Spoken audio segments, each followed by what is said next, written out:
It's the 26th of October 2022. Welcome to Newsbeat on Metro TV. Let's take a look at the headlines of the stories coming up shortly.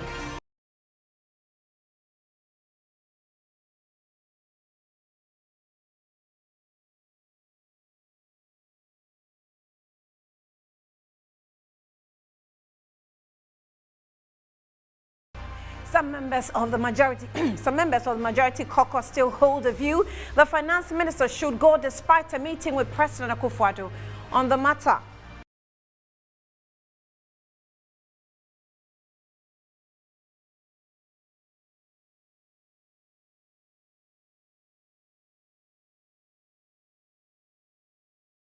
We'll still stay in Parliament and we'll get you some updates on Speaker's ruling on absentee MP from the floor of the House and also a former majority leader as well.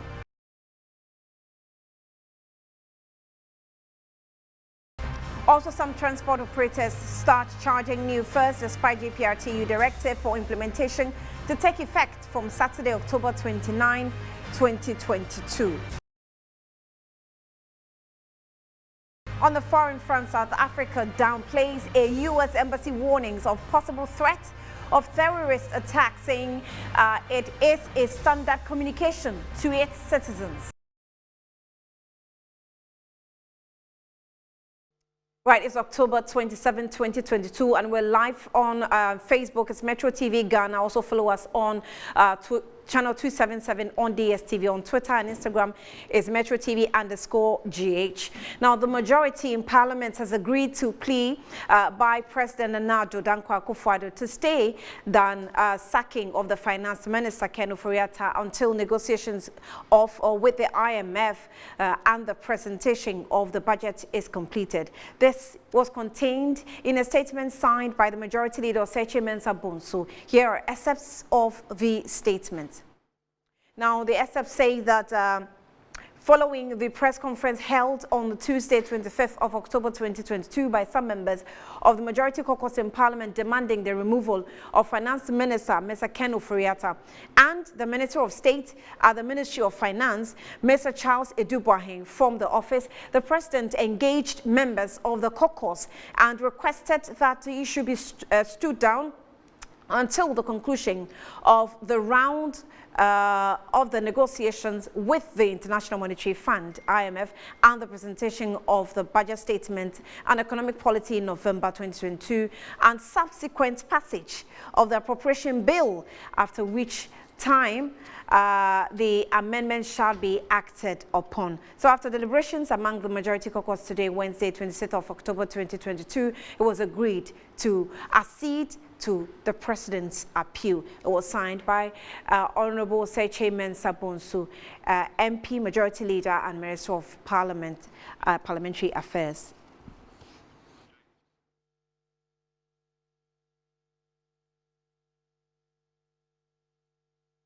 Meanwhile, Member of Parliament for Asante Akim North constituency, Andy Apiakubi, says despite the meeting with the President, the Majority Caucus still holds the view that the Finance Minister should still go. We have a position that has not changed. There has been submission to us for consideration. When we consider it and take a new position or remain on the same position, you will be informed. Right. But I encourage you to rather focus on our behavior in the House and then run your commentaries subject to our behavior. So we've been joined via Zoom by the political analyst Jonathan Asante-Okyere for some more on the decisions on whether or not the Finance Minister should still go. Mr. Asante-Okyere, thank you for your time. You're welcome to Newsbeat. Good afternoon. Good afternoon. All right. So this is the communication we're now getting from Parliament that after negotiations with the President, Nana Addo Dankwa Akufo-Addo, they have agreed, or the caucus agreed, that they will let the Finance Minister, stay until all these processes are done. That is the IMF deal, the budget presentation and appropriation bill be completed before he exits the office. Meanwhile, you still have more members of Parliament who are saying that we still want him to go. Let me say good afternoon to our viewers. I think that the call is a solid one, it's a good one. They've stuck to their grounds, and that is a matter of principle. The intransigence on the part of the president is a bit worrying. And I think that the president position, some may read some kind of some understanding in between the lines, but it still begs the issue. The point is that what if Mr. Ofori-Atta dies today? Is the president suggesting that there wouldn't be anybody from the NPP fraternity that can hold the position, ensure that the budget is read, and that the negotiation with the IMF continues?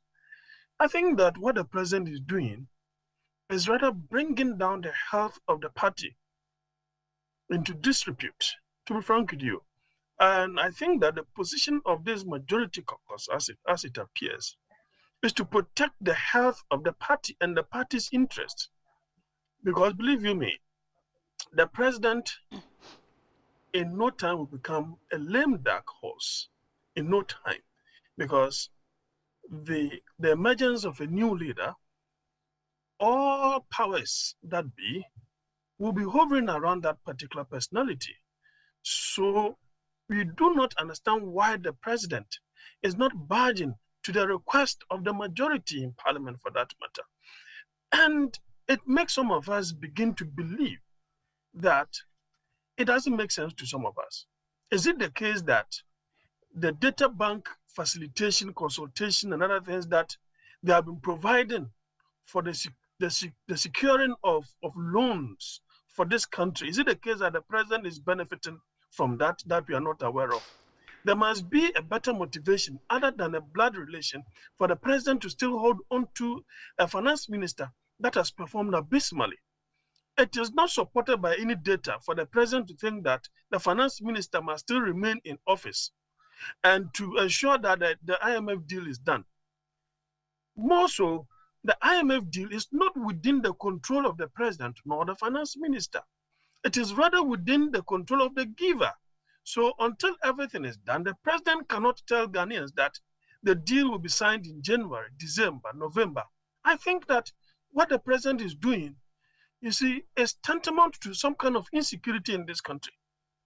And Mr. the president still keeping the finance minister on the part of the majority caucus, especially when the finance minister presents loans to the House to be secured, it is the same group or caucus that always supports the finance minister. Even if the minorities group decides not to support, they are in a minority and cannot support. So why is the majority group today acting hypocritical when they have been in support of the finance minister on every, decision the finance minister has taken?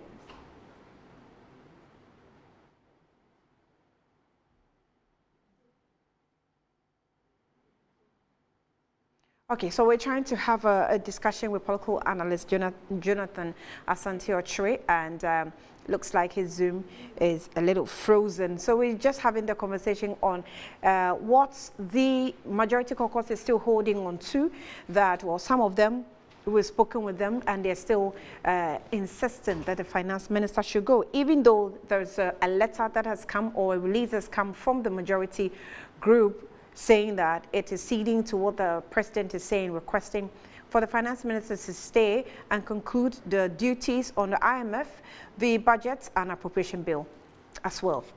We'll do some more stories, and according to a lecturer of finance at the University of Ghana, Professor Godfrey Bobkane, calls for the removal of the finance minister are not enough to solve the country's economic woes. He has called on the president to consider reducing the number of ministers in the country, which is currently at 110. If you look at where our debt level is, if you want to crawl back to a sustainable level and you want to run a primary surplus of, let's say, 8% for the next 3 years, that is steep austerity adjustment. That itself can unsettle society. It could cause social unrest. Now, so in order to communicate that to citizens, you as the leader must show example. and see where you could reduce discretionary appointment and the rest of them. And on the back of that, you could come to stakeholders and say that, look, I have done enough haircut myself, and this I could do without compromising growth. If the Constitution says that we need 19 ministers, cabinet ministers, and you have far more than that, then that is discretionary. In good times, when everything is okay, when we have enough space, we can go back to large government size. But in crisis moment like this, a lean, least cost approach to our operationalization of our democracy is the way to go. It's the starting point. Then, when you collect more revenue, it will go into growth-enhancing spending. But if you continue with the same expansive government size, which is manifesting across central government and state-owned enterprises and the rest of them, then please, more money will not solve your problem. Okay, so now we are...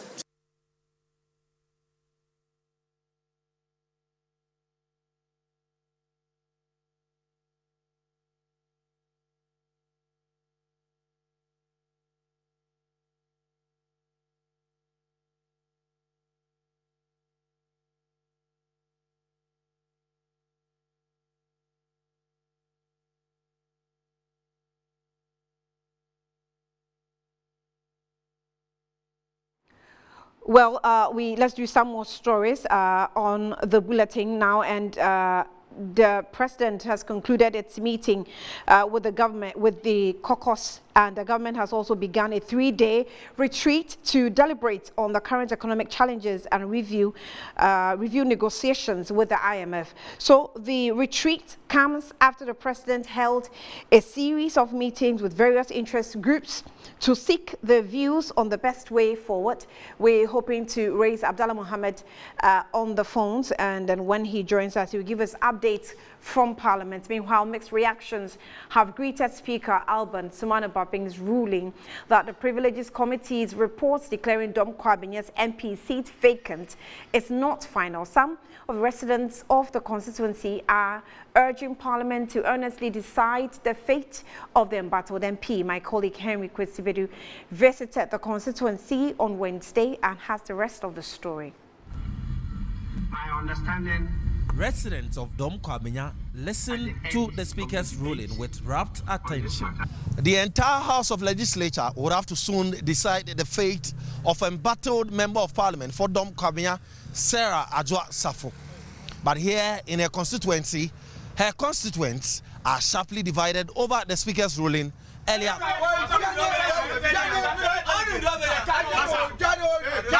For many of these residents, the absence of Sarah Adwoa Safo has stalled development in the constituency. Because to me, Mammy and Abama, when I to us, she said, I'm going to be uncle. So, be beyond Wakoso, she young quine. Ofa we events them Ecomoc Road, Ecomoc Road in Yabasa, say, how many be anwa? Just say, Mr. Jebasa. The beer and street lights, but we took a better way than my. You know, be a sweet friend, you know, be a cast my channel. And what you Gemma. The end of the say, yeah, be a bit of medical vacancy now. Yakotu and people for. Adwoa also has to come out to let us know that I can't do the job. So I don't want to hand over for somebody to take over. We need so many things in our neighborhood here. And if Adwoa is not ready or she's subbing something that she has to do, she can just go and give it to somebody who is ready.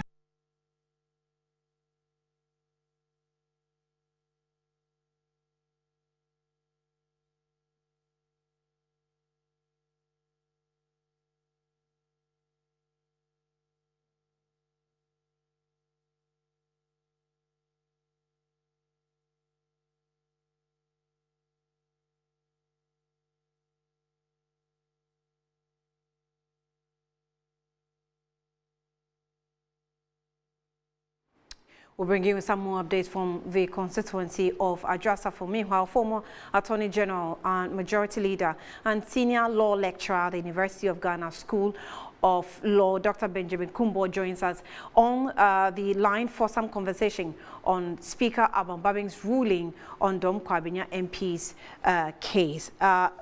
Honourable Member, thank you so much. Former Honourable Member, thank you for your time. You're welcome to Newsbeat. Good afternoon to you.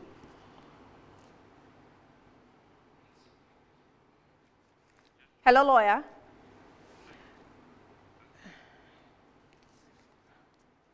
All right, so we seem not to be getting through to him. When we get Benjamin Kumbo, lawyer, we'll speak to him on this development. Majority Leader Osei Mensah Bonsu yesterday rejected the decision by the Speaker of Parliament to refer a report of the Privileges Committee on the fate of Dom Kwabinya's MP Adwoa Safo to the plenary determination. The Privileges Committee had commended that a seat be declared vacant due to failure of the MP to provide an explanation to her absence. But the Speaker, in his ruling, noted that the report of the committee must be placed before the whole House for a decision to be made. The Speaker of Parliament on Wednesday dismissed a motion to declare the Dom Kwabenya seat vacant based on a Privileges Committee report presented to the House in the last meeting. It's for the House that will go through it, because the mandate given to an MP representation is so crucial that it cannot be left to the subjective view of any person or group of people, but the whole House. Please, honorable members, Table Office will accordingly list the motion, and this House will continue to deliberate and debate on it and take a final decision. The Majority Leader Osei Mensah Bonsu registered his disagreement, adding that the decision is detrimental to parliamentary business. The Speaker, you have read your ruling, which I consider very... Majority Leader. Yes, Speaker, yes, you will not listen to me. You will not listen to me. I've had the patience to listen to you. You must also listen to me. Mr. Speaker, you have made a ruling which I totally disagree with. I totally disagree with. I think it doesn't fit with the Constitution, and we must be able to comment. Honorable members, the Majority Leader is entitled to totally disagree with me. So allow him to say it, and then he knows what to do. So yes, go on. Precisely. That's because I know what to do. And I'm expressing my discomfort with this unfortunate ruling that you have made. I totally disagree. I think it doesn't sit with the Constitution and with your own earlier statements that you made in this House relating to this same thing. Very inconsistent. The Majority Leader further held a press conference where he insisted that the Speaker had misinterpreted the Constitution. Where are we going? Where in the world is the Speaker sending this Parliament? I think it's most unfortunate, and I insist that the ruling cannot be supported by the Constitution. He is trying to insist that, oh, it's a motion. A motion is required, and if a motion is required, he needs to approve of the motion. I'm insisting that this doesn't call for a motion. He served notice that he will file a substantive motion to challenge the decision by the Speaker. Now let's do some more stories. And the government has begun a 3-day retreat to deliberate on the current economic challenges and the review negotiations with the IMF. The retreat comes after the president held a series of meetings with the various interest groups to seek their views on the best way forward. We'll join Abdallah in Parliament to tell us what the updates have been with the MPs and exactly what's going on the floor. Abdallah, you're welcome. Good afternoon to you. I beg to submit that the item as advertised as motion on page 5 of today's order paper is defective and does not reflect a clearer position as intended by the Constitution and the rules of this House.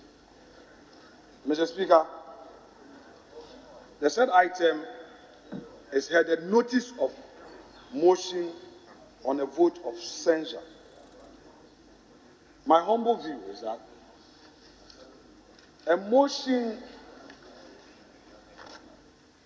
it is only the motion which is supposed to be advertised. It is only the motion which is supposed to be advertised. The facts upon which the applicant relies on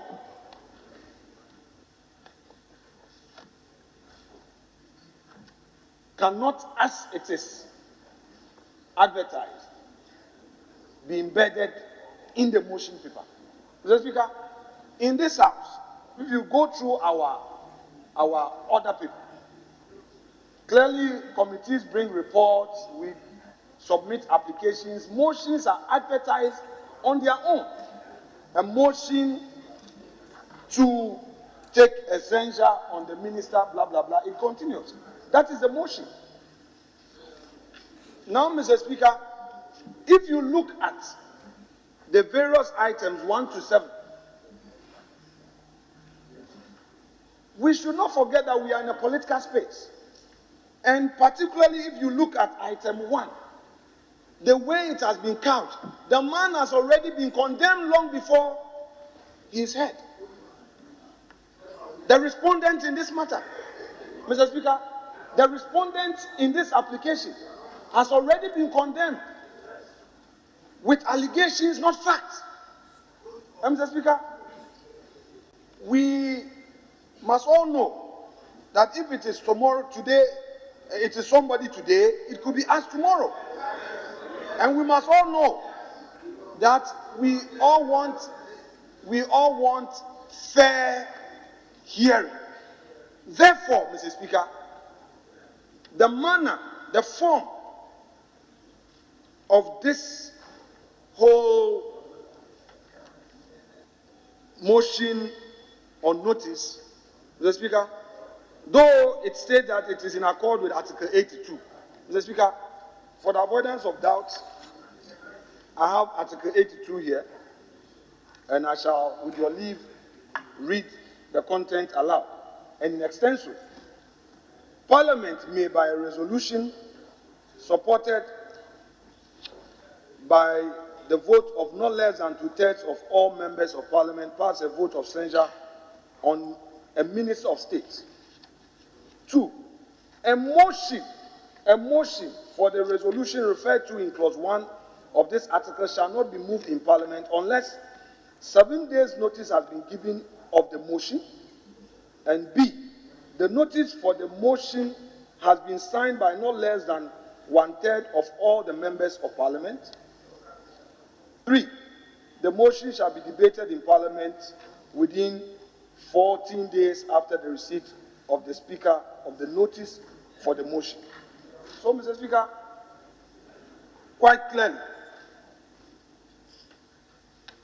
the Constitution is very specific. And in this House, we know how a motion is couched.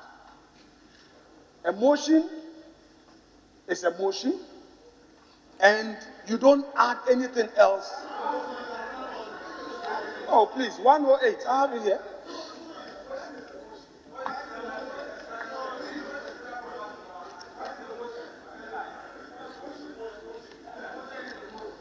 Mr. Speaker, let's look at 108. Vote of censure on ministers, Article 82 of the Constitution. A motion for a vote of censure on the Minister of State shall be moved in the following manner. 7 days. Mr. Speaker, is a repetition of what is in the Constitution.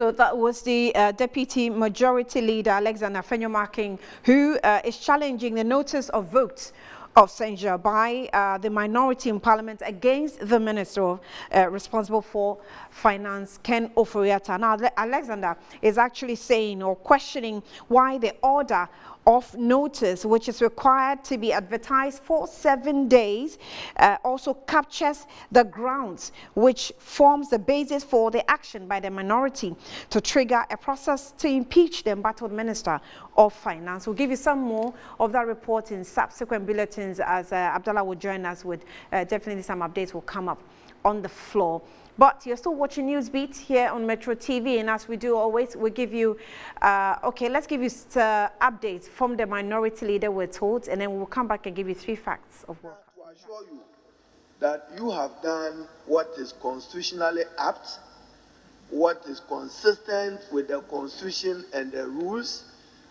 We intend invoking Article 82 of the Constitution to move a motion of censure on the Honorable Minister for Finance, Honorable Ken Ofori-Atta. And that, Mr. Speaker, as he read, he should read 82 well.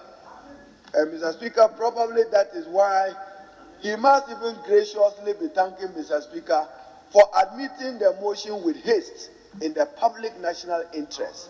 Today at Business Committee, our attention was drawn, Mr. Speaker, to your approval of the motion. We met at Business Committee. I'm sure tomorrow it will be captured. I intend even to lead the moving of the motion supported by the whip and 128 more members and probably an additional 86. So, Mr. Speaker, if he reads 82 well, a motion for the resolution referred to in clause 1 of this article shall not be moved in Parliament. Other than that, we would have been asking for it to be moved today because we want him to go with speed. But, Mr. Speaker, we are respecting the Constitution. It says that 7 days' notice must be given of the motion. So once the Speaker admits the motion, it has to be advertised for 7 days. 7 days. And then, Mr. Speaker, I heard him. Your grounds, you said there was nothing legal. When you started, you know what the GRU norm means in law. The Constitution is the GRU norm of the land. We have made reference to constitutional provisions of Article 178, Article 176, and 82. Mr. Speaker, to demonstrate with fact on this floor that the minister is in breach of the law, apart from the fact that he's trashed the Ghanaian economy, we will do so. So, to preempt and say that the motion, you cannot question the competence of the Speaker in admitting the motion. And we have not given you any facts. We are only giving you headlines of the matters to which we will lead with evidence. Mr. Speaker, our evidence will be in the category beyond shadow of doubt. Beyond shadow of doubt. That the Ghanaian economy is a trash economy. The cedi worst performing currency in the world. So, Mr. Speaker, you shouldn't preempt the debate. You have done what is constitutionally right. I expect him to be assuring me that his side will support this, and by consensus, we'll save this country. We need to save this country, save its businesses. Businesses are collapsing, industry is collapsing, the Ghanaian citizens are reeling under unprecedented hardship. That must be your concern. But to say that there's nothing legal in this, okay, it is constitutional. Not just legal, but constitutional. It is not just legal, it is constitutional. So that's an interesting rebuttal coming from the leader of the minority group, Haruna Idris, who was responding to the deputy leader from the majority group. More updates will be coming, up on this censure, and we definitely will follow up and give you the details of it. You're still watching Newsbeat on Metro TV. Now, 3 facts of World Cup. The first fact says fewest number of stadiums to host the Qatar 2022 World Cup. Second fact, the FIFA 2022 World Cup to be the most expensive World Cup ever. And then the third fact, FIFA 2022 World Cup, only the second ever FIFA World Cup to be held in Asia.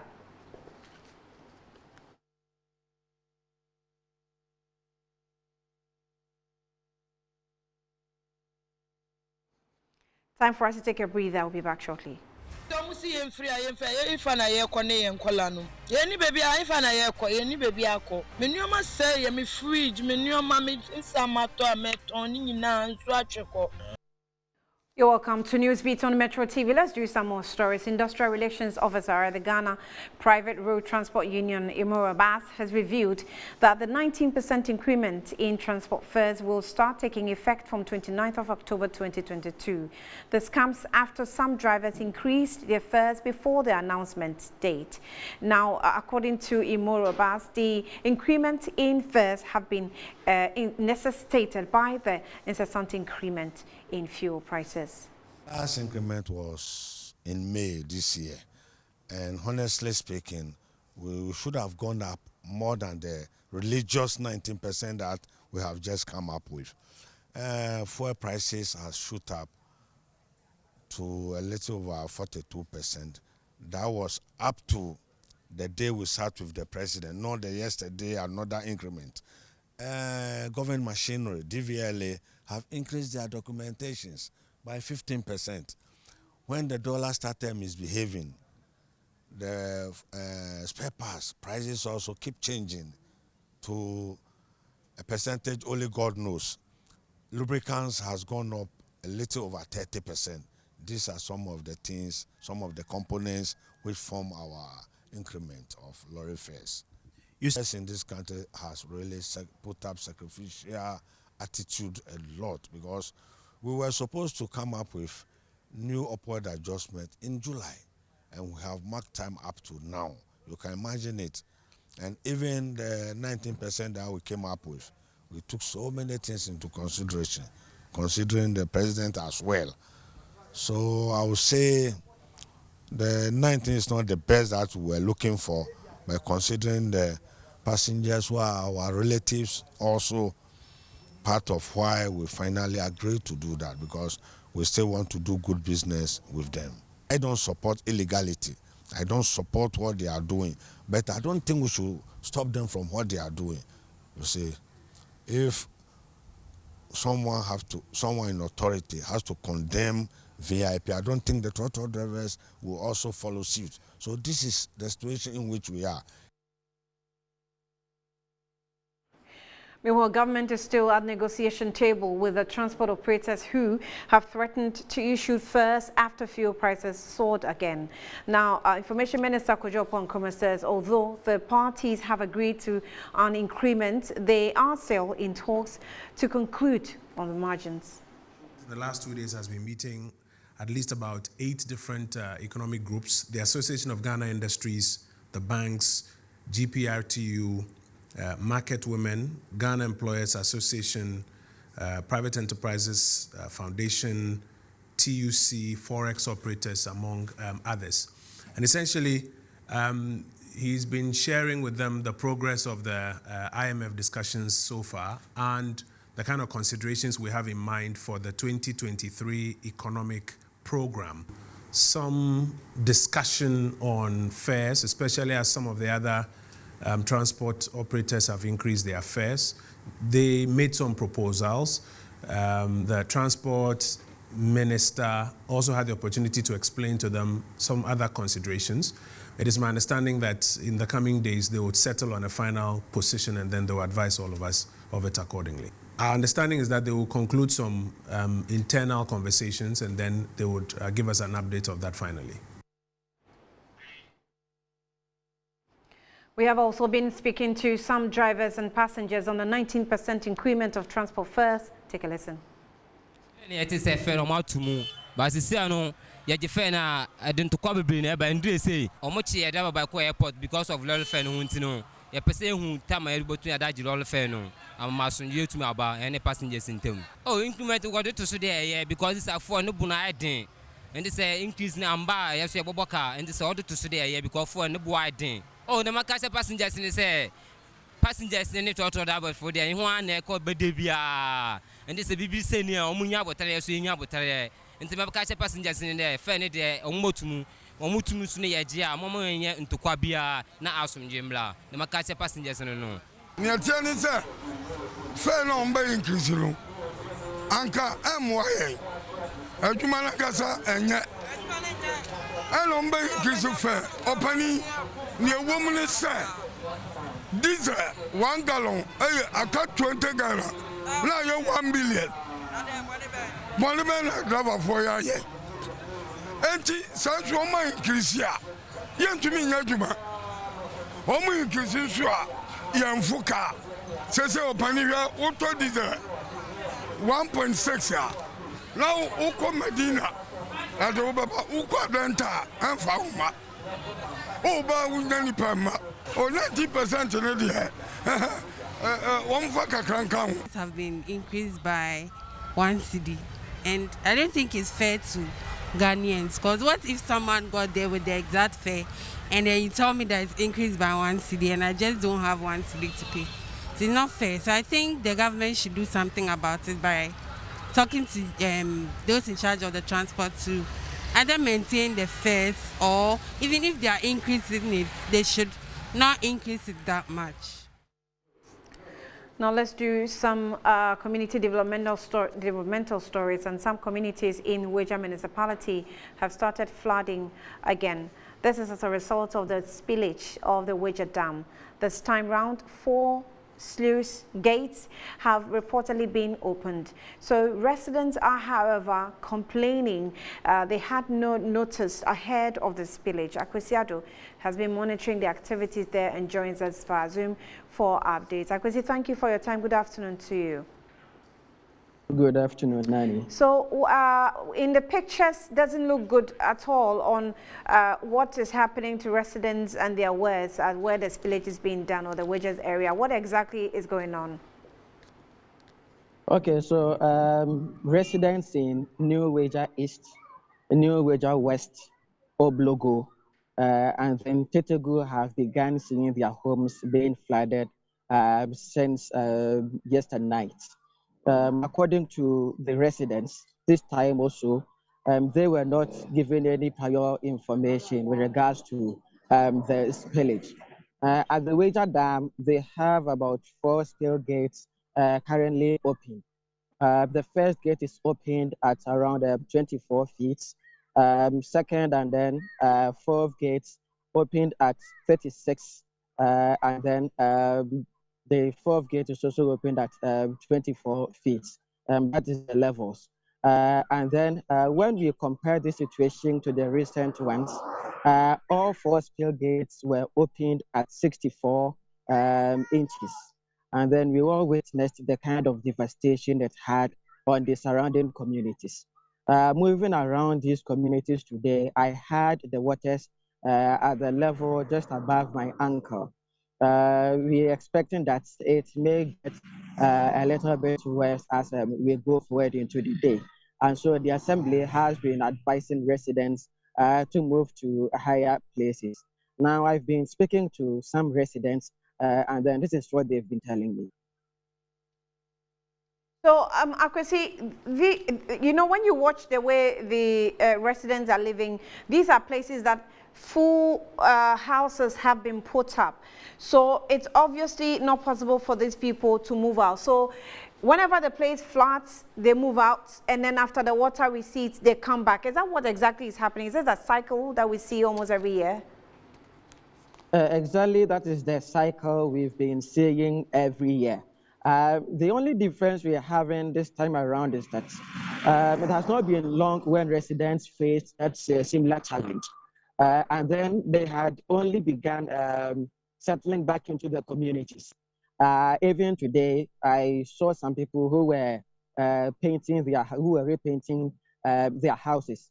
People brought back their wares quite a few days ago, and then they've been left with no other option but to repack their wares and then take them to safe havens, and then themselves also seek solace at safe havens, and then maybe they could come back later. So this is a cycle residents in this area have been witnessing almost every year, and it's looked at.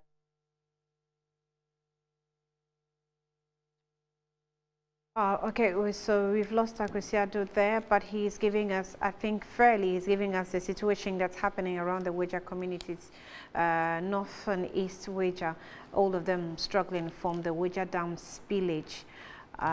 We will follow up and give you some more updates. You're still watching Newsbeat here on Metro TV. It's time for us to give you the breast cancer updates.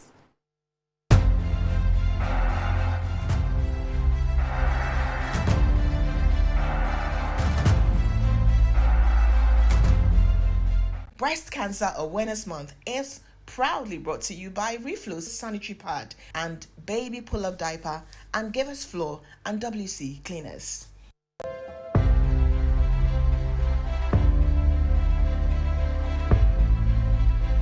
Staying active is key to staying healthy.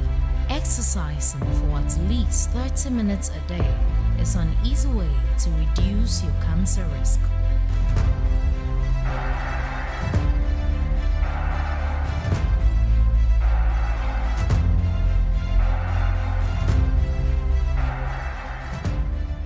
Breast Cancer Awareness Month is proudly brought to you by Reflow Sanitary Pad and Baby Pull-Up Diaper and Givers Floor and WC Cleaners. Right, so know your breast than any other person. Stand in the mirror and always check if your breast is in a good shape. You're still watching Newsbeat on Metro TV. It's time for us to take the business updates.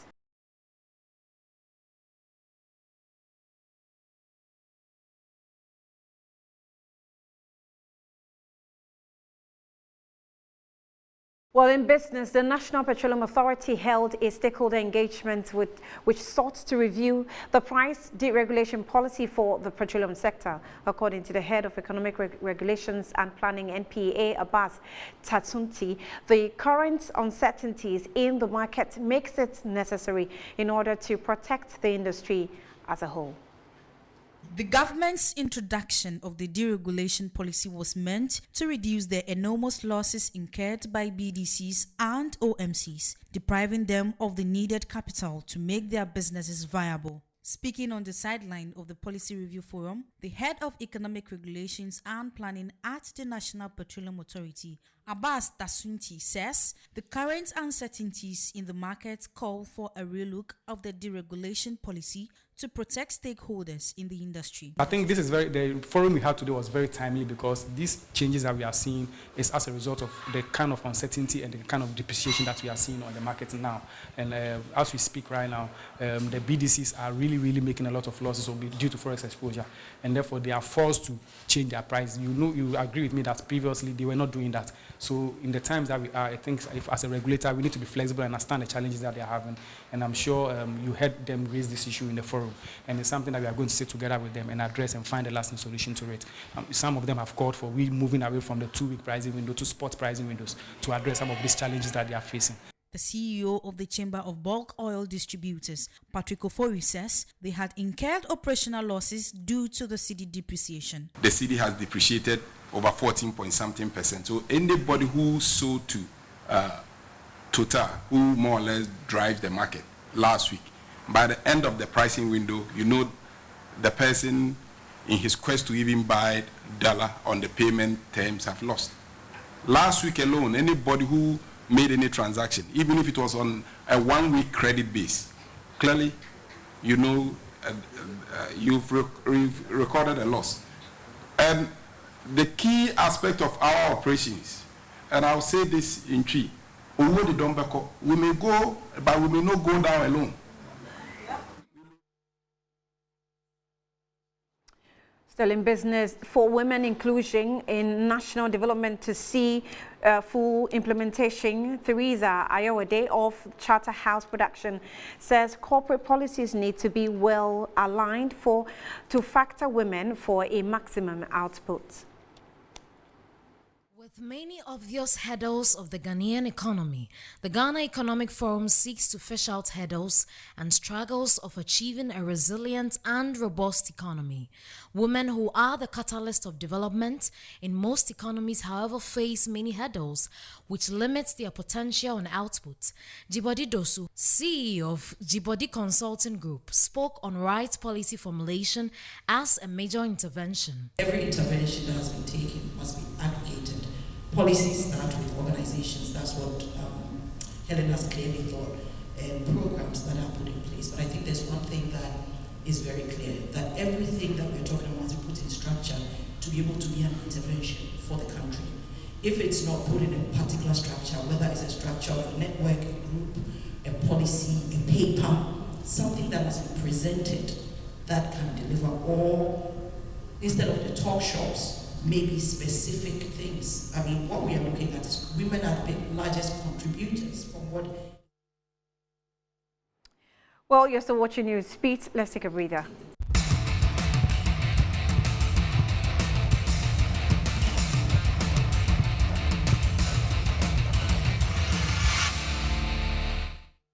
It's 50 past midday in the Ghanaian capital, Accra. My name is Phil John Quarter, and it's time for your sports. Ahead of the restart of the Ghana Premier League, former President of the Republic of Ghana, John Dramani Mahama, is calling on the leadership of the Ghana Football Association to improve the standard of the league. We know that under your administration, the GFA has brought some more vitality into our football, and we're all supporting your administration to make sure that we move football to the next level. I know there are challenges, especially in the domestic league. Now, because of English Premier League and all that, I mean, our people are more tuned to watching La Liga and things, and so people are not coming to the stadium as much as they should.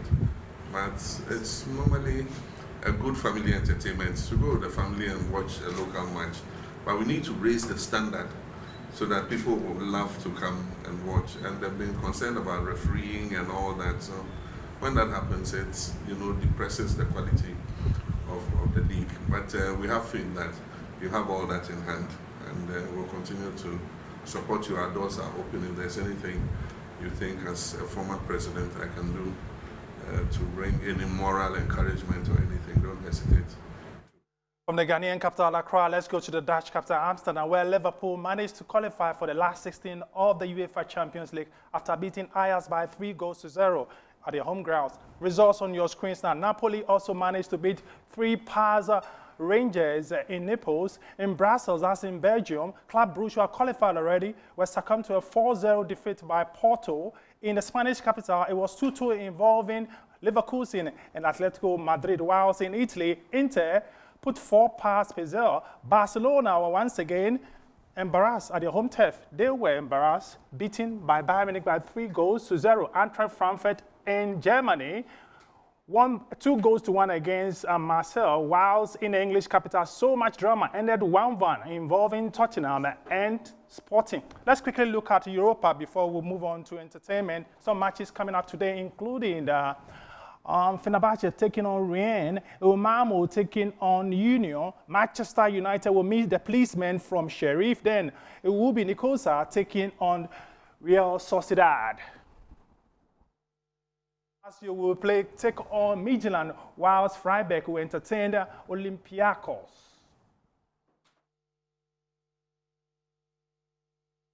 Well, that's your midday sports. My name is Phil John Quarty. Desi standing by for the latest in showbiz. And I know you're happy because Liverpool beat Ajax by 3-0. That's up next. We talk entertainment.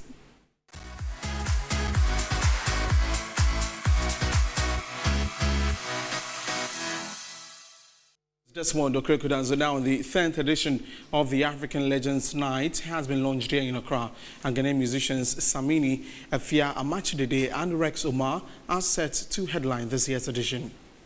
The launch of the 10th anniversary of the African Legends Night was held at a brief ceremony at the National Museum of Ghana. According to the CEO of Global Media Alliance, the organizers of the program, this year's edition promises to be exciting with new initiatives and a lineup of legendary musicians to thrill patrons. In marking the 10th anniversary, for the first time, it will be hosted in the month of December, offering a new December in Ghana event experience for Ghanaians and the diaspora. This event is not just for Ghanaians, and we have built this show for audiences beyond the shores of Ghana. Also this year, we are instituting the African Legends Hall of Fame and the Digital Legends Museum to document the recognition of our African music legends. Emma Wanani, the Chief Director of Global Media Alliance, spoke to Metro News about the selection of an all-Ghanaian lineup for the event. 10 years has been really, really amazing. As you saw the documentary, it's been very nostalgic, bringing all these legends together. One of the reasons that made us select just Ghanaians for this year is because we are moving the event to December. I'm not saying that every year it's going to be just Ghanaians, but we wanted to just acknowledge the December in GH by having the people coming, diaspora, Ghanaians in Ghana, to acknowledge that we have quite the right music in Ghana, and that's why we selected just a Ghanaian lineup. The all-Ghanaian lineup of musicians unveiled at the launch included Samini, songstress Efia, and High Life legends Amachi Dede and Rex Omar. Present at the launch was Best in Me singer Efia, and she was excited to have been chosen to be part of the performers. It's such an honor to be on this stage with legends, you know, and being one myself. So I feel like I just got upgraded. Over the 10-year period, several musicians from across Africa have graced the African Legends Night stage, which includes the late... And some news coming in for Rihanna fans because she's making a return with the soundtrack for Black Panther 2 Wakanda Forever, which will be releasing that tomorrow. And we're looking forward to that. So that's it for entertainment. I'm Desmond Okreku. Back to Annie for the rest of the bulletin. Annie? Annie, thank you, Desmond. Thank you, the Star Boy. All right, it's time for us to take international news.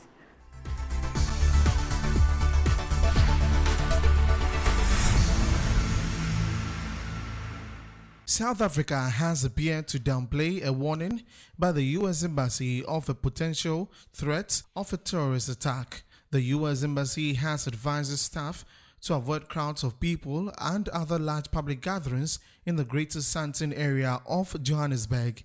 In response, the South African presidency noted the U.S.'s terror alert was part of the U.S. government's standard communication to its citizens. The World Bank says it has approved a $270 million loan to Zambia to help it recover from the effects of the coronavirus pandemic, the economic impact of the war in Ukraine, and to manage its debt crisis. In late 2020, Zambia became the first African country since the onset of the pandemic to default on its debt. The president of the World Bank has urged other creditors to help reduce Zambia's debt. Two conservative MPs have questioned the reappointment of Suella Braverman as Home Secretary just days after she quit over data breaches. The former Tory party chairman, Jake Berry, says Ms. Braverman's breaches had been multiple and serious.